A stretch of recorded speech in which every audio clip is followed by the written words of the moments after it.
जय हिंद एक्सपीरियंस। आज इस वीडियो में बात करेंगे how to crack navy exam in 1 month.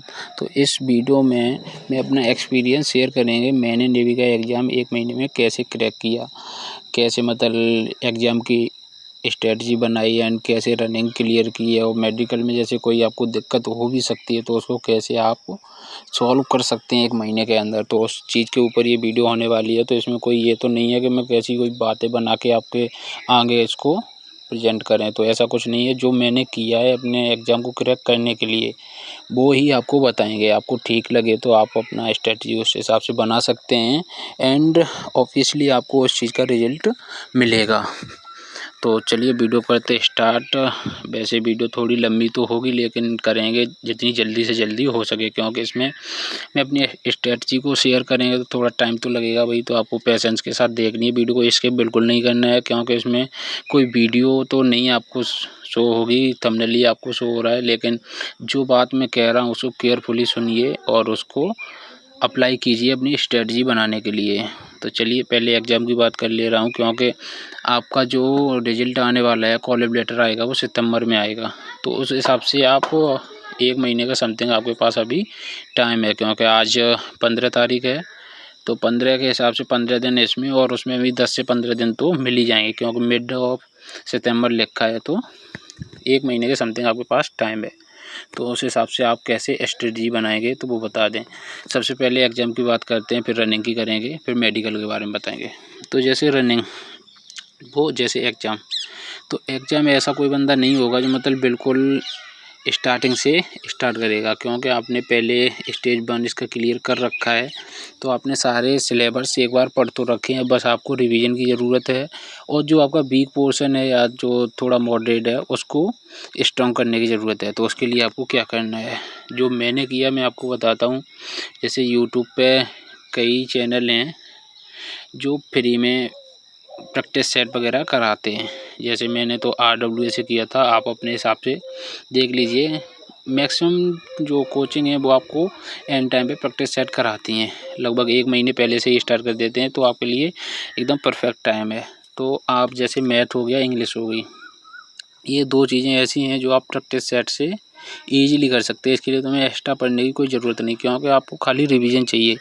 तो रिवीजन के लिए आप प्रैक्टिस सेट करेंगे ना, उनके क्वेश्चन करेंगे, तो उनसे आपको उसमें फार्मूला कौन सा लगेगा तो फार्मूला भी रिवाइज हो जाएगा, उसका तरीका भी रिवाइज हो जाएगा एंड जो कुछ भी है वो आपको ठीक एकदम सूटेबल बैठेगा। जो मैंने किया मैं वैसे बता रहा हूँ। बचा जी, जैसे जीके बची है उसमें, और थोड़ा बहुत तो जीके के लिए आपको क्या करना है, जैसे आपने नोट्स बनाए तो उनका रिवीजन कीजिए, क्योंकि जीके में आपको प्रैक्टिस सेट करने से कोई ख़ास फ़ायदा नहीं मिलता है, क्योंकि उसमें हर क्वेश्चन नया होता है। मतलब जितने क्वेश्चन बनेंगे तुम किसी भी प्रकार से नए नए क्वेश्चन बना सकते हो। तो उसके लिए तो आपको रिवीजन ही करना है। जैसे जो आपने नोट्स बना रखे हैं उनका ही रिवीजन आपको करना है उसमें। अब उसके बाद आपको जैसे फिजिक्स है, तो फिजिक्स भी आप जैसे नोट्स है तो आप जैसे शॉर्ट नोट्स वगैरह बना रखे आपने तो उसका रिवीजन कर सकते हैं, नहीं तो उनका भी आप प्रैक्टिस सेट लगा सकते हैं, क्योंकि आपके पास ज़्यादा टाइम नहीं है। जो आप जो लॉन्ग नोट्स हैं उनको रिवाइज करने बैठोगे तो इतना टाइम नहीं है आपके पास, तो बहुत ज़्यादा टाइम लग जाएगा। तो उसके लिए बेस्ट है एक बार आप उसके सारे फार्मूला लिखो, मैथ हो गया, फिजिक्स हो गई, दोनों के फार्मूला लिखो, एक बार सबको रमा कर दो। उसके बाद इसके लगाओ प्रैक्टिस सेट, और प्रैक्टिस सेट लगाने के बाद आपको लगाना है, देखो अभी आपके 1 महीना है, 1 महीने के अंदर कितने भी कम से कम 15 मॉक टेस्ट तो आपको लगाने हैं, और 10 से 15 तो लगाने हैं मॉक टेस्ट फुल लेंथ के। तो उसके लिए आपको डिसाइड कर लीजिए 2 दिन बाद लगाना है, 3 दिन बाद लगाना है, अपनी प्रेफरेंस के हिसाब से मॉक टेस्ट सेट कर लीजिए। मॉक टेस्ट लगाने के बाद उसका एनालिसिस कीजिए। जैसे आज मॉक टेस्ट लगा लिया, टाइम बच रहा तो आज ही कर लीजिए, नहीं बच रहा है तो अगले दिन उस चीज़ का वो एनालिसिस कीजिए। जो क्वेश्चन नहीं आए हो गए वो तो ठीक ही हैं, उनको भी जैसे तुम्हें देखना है तो देख लीजिएगा, मतलब कौन सा क्वेश्चन है जो इजीली हो गया और जो गलत हो सकता था तो उसका नीचे सॉल्यूशन होता है तो देख लीजिए। फ्री वाले कई सारे प्लेटफॉर्म हैं जो फ्री में मॉक टेस्ट प्रोवाइड करते हैं, आप वो ले सकते हैं, या पेड लगाना चाह रहे हैं पेड कर सकते हैं। उसके बाद मॉक टेस्ट का एक और करना है, जो मैंने किया था वो आप करें तो कर सकते हैं, वो अच्छा है।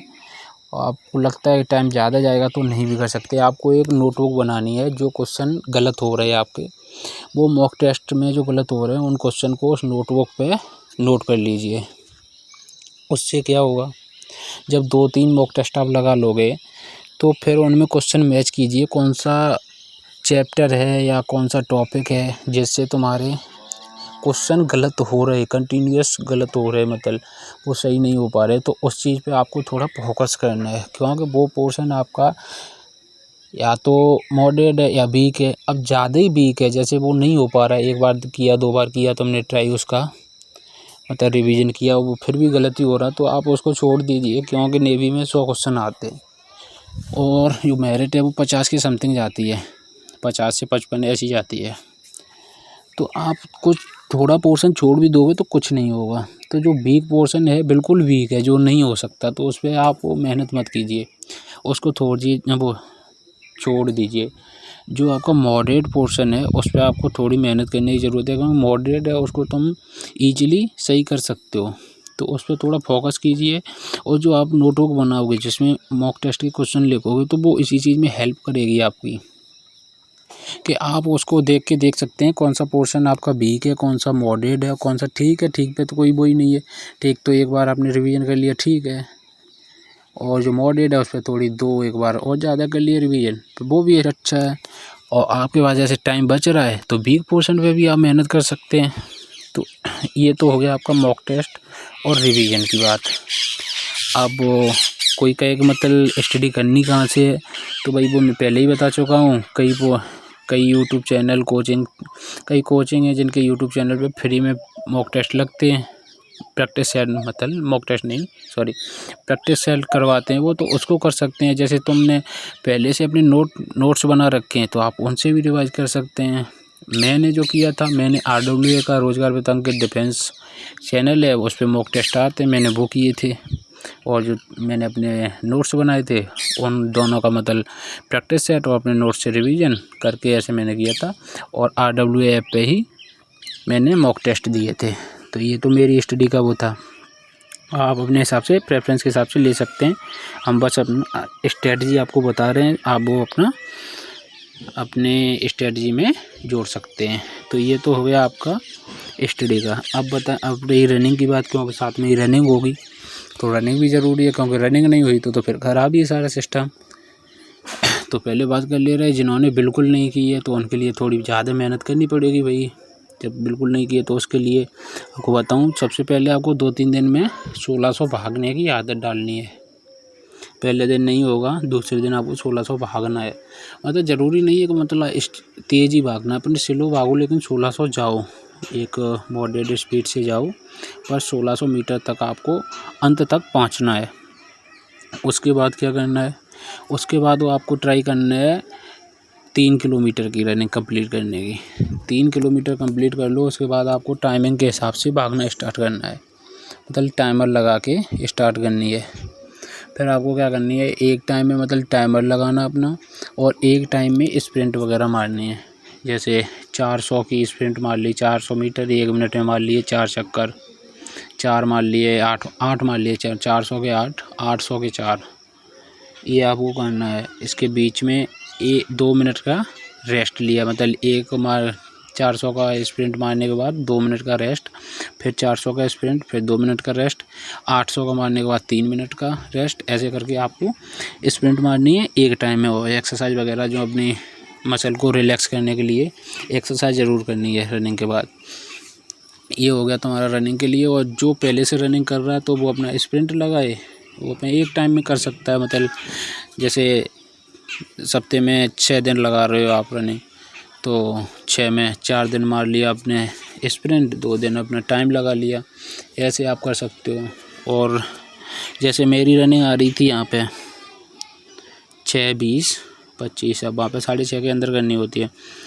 तो मैं देहरादून देने गया, वहाँ पे बताया कि वो ग्राउंड बहुत ऊंचा नीचा है तो रनिंग टाइम ज़्यादा लेती है, पर मेरी तो वहाँ पे 6 मिनट में आ गई। तो वो रनिंग के हिसाब से स्ट्रेटजी होती है। जैसे वहाँ का ग्राउंड है तो उसमें आधे ग्राउंड में आपको चढ़ान मिलेगी, आधे में ढलान मिलेगी।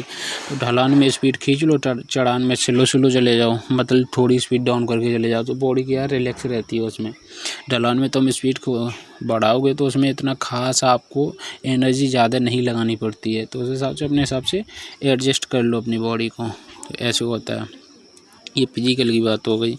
और कोई डाउट आपको लग रहा है फिजिकल या स्टडी से रिलेटेड तो आप कमेंट करके पूछ लेना। जैसे ज़्यादा बंदों का डाउट रहेगा तो उस पर एक सेपरेट वीडियो बना देंगे। अब इतना भी मेरे पास टाइम भी नहीं है जो भाई एकदम प्रॉपर वीडियो भी हो और आइडियो भी हो, तो इस हिसाब से बताऊँ। मैं बस गाइड करने के लिए आपको खाली आइडियो के हिसाब से बता दे रहा हूँ, इसलिए थंबनेल लगा दिया भाई। अब इतना क्योंकि मुझे भी ड्यूटी जाना होता है तो भाई टाइम नहीं निकल पाता है, लेकिन आपकी हेल्प के लिए थोड़ा कर दे रहे हैं। वीडियो अच्छी जैसे लगे तो लाइक शेयर सब्सक्राइब कर दीजिए। स्टार्टिंग में इसलिए नहीं बोला भाई क्योंकि बंदों को लगता है भाई बंदा बना रहा है अपनी लाइक और सब्सक्राइबर बढ़ाने के लिए, तो ऐसा हमारा कोई मोटिव नहीं है। आपकी हेल्प हो तो आप कर लीजिए, जिससे आगे भी आपको कोई दिक्कत हो तो आप उस चीज़ को सोल्ड आउट कर सको। तो अब मेडिकल की बात करूं तो नेवी का जो मेडिकल है वो नॉर्मल मेडिकल है, उसी दिन हो जाता है, कोई प्रॉब्लम खास नहीं आती है। थोड़ी घबराहट की वजह से ईसीजी का पॉइंट मिलता है। तो आपको मेडिकल कराते टाइम थोड़ा नॉर्मल रहना है। और जब तुम स्टेज 2 का एग्ज़ाम देने के लिए जाओ, मेडिकल देने के लिए जाओ, तो उससे 10 से 12 दिन पहले थोड़ा ज़्यादा स्पाइसी खाना बंद कर देना, क्योंकि स्पाइसी ज़्यादा खाने से हार्ट बीट थोड़ी ज़्यादा रहती है, तो जिस वजह से ईसीजी मिल जाता है। और ख़ास वहाँ कुछ मिलता नहीं है। और आई का होता तो वो नेचुरल है यार, उसमें कुछ कर नहीं सकते। जैसे चश्मा वगैरह किसी के लगा है तो उसका प्रिस्क्रिप्शन बनवा के उसको ले जाना और अपना चश्मा भी ले जाना बस। और तो मेरी समझ से कुछ ऐसा ख़ास नहीं होता है मेडिकल में, ज़्यादातर बंदे फिट ही रहते हैं। तो भाई वीडियो यहीं पे समाप्त करते हैं। आपका कोई डाउट वगैरह हो तो आप कमेंट में पूछ सकते हैं, और अच्छी लगे तो एक लाइक शेयर सब्सक्राइब ज़रूर करें।